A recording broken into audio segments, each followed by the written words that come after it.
Hi there, it's Laurren Darr, author with Left Paw Press, and I'm here today to read one of my Pug children's books for you. Guess what we're going to read today? It is none other than Pug Benji and the Beanstalk. So, cozy up, grab a snack, get something to drink, and get ready to enjoy. Pug Benji and the Beanstalk, story adaptation by Laurren Darr, illustrated by Florina Boldy. Once upon a time, a poor widow pug lived on the edge of town. She had only one son, Benji. They had a cow on their humble homestead. They lived on milk from the cow that they sold at the market. One day, the cow had no milk. Benji and his mother didn't know what to do. Mother was wringing her hands with worry because there also was no work to be had. Benji and his mother decided that they must sell the cow. Benji told his mother he would take the cow to the market to be sold. Along the way, an odd elderly man greeted him and asked what he was doing. Benji said, "I'm going to market to sell our cow." The man asked Benji if he knew anything about beans. Benji snickered. "I don't know beans about beans." The man chuckled and pulled several weird-looking beans out of his pocket. He said, "Since you are so lively, I'd be willing to swap these magic beans with you for your cow." Benji hesitated and said, "I'm not sure."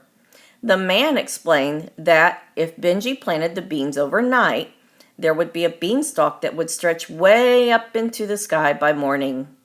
The man guaranteed it to Benji and said he would give the cow back if it wasn't true. Benji thought it was a deal he couldn't pass up and traded with the man.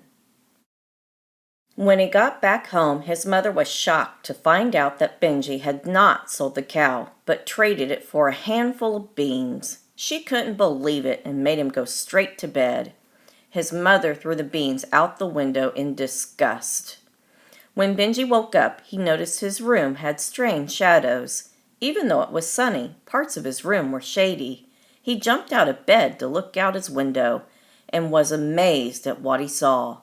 Right there, growing straight up into the sky, was a huge beanstalk towering over the river. The beanstalk was so inviting he couldn't resist climbing it. He hopped out of his window onto a leaf and started climbing. He climbed and climbed and climbed, and climbed some more until he reached the clouds. There he found a path. So he walked along the path a great distance until he came to a castle. A giant woman was relaxing outside. Benji said good morning to her and asked if she would be so kind as to get him breakfast. He was very hungry from going to bed without his supper the night before. She obliged and took Benji into the kitchen. But she forewarned him that her husband had an irresistible appetite for broiled pugs. Benji was only halfway through eating his apples, crackers, and cheese when the castle started shaking from the giant man walking through. Benji trembled. The woman hid him in the oven so the man wouldn't see him. Benji peeked through the door and was flabbergasted at how big the giant was. The giant's voice boomed. "Me, my, mo, ugh. I smell the hide of a Chinese pug. Be him alive or be him dead. I'll chop off the tail of that quadruped." The giant's wife said, "Nonsense. You must still be smelling the scraps of the pug from yesterday's dinner." The giant sat down for a snack. While his wife poured him a drink, he took out several bags of gold coins and counted them. Soon he fell asleep. He snored so loud the pots and pans rattled. The woman winked at Benji and nodded for him to leave quickly. Benji quietly got out of the oven and tiptoed across the floor. As he passed the table, he snatched one of the bags of gold coins. He drug it along the path and dropped it down the beanstalk, where it landed right along the riverbed. He climbed down the beanstalk to show his mother the coins so that she would believe that the beans were truly magical. They lived very well on the coins. Benji was able to go to school. His mother started a successful business, and they donated money to several charities. One day, Benji came home from school and decided to climb the beanstalk again. When he walked the path, he came across the same castle with the woman relaxing outside. He said hello to her. She said, "Aren't you the pug that was here before? My husband had a bag of coins missing the same day." Benji just said, "What a strange coincidence." The woman offered him something to eat. It wasn't long before the castle shook and the plates rattled from the giant walking through. Again, the giant said, "Me, my, mo, ugh. I smell the hide of a Chinese pug. Be him alive or be him dead. I'll chop off the tail of that quadruped." Benji hid in the oven again. The giant's wife again consoled the giant and made him something to eat. The giant asked the wife to bring him a hen. When the hen was put on the table, the giant said, "Lay!" The hen amazingly laid an egg of solid gold. The giant nodded off again. Benji crept out of the oven and caught the hen. The hen let out a loud cluck as Benji was leaving, which woke the giant up. As Benji was running, he heard the giant yelling for his wife and asking where was his hen. Benji rushed down the beanstalk before the woman and giant could realize he was the one that took the hen. When he got home, he showed the hen to his mother. They realized what a treasure they had and built a beautiful chicken coop for the hen, so she could live in the lap of luxury. They told the hen she could lay golden eggs when she felt like it and not on command. So the hen laid eggs, hatched a few, and created a gaggle of golden laying hens that all lived together peacefully. Benji and his mother were so blessed with gold that they spent much of their time figuring out how to give to others. They donated money to spruce up the town and built a playground. After a long while, Benji got the urge to go up the beanstalk again. He was curious what else might be there, so he climbed and climbed and climbed once more. He knew better than to go straight to the giant's house, so he crept up and hid behind a bush. The giant and his wife were outside. The giant said, "Me, my, mo, ugh. I smell the hide of a Chinese pug. Be him alive or be him dead. I'll chop off the tail of that quadruped."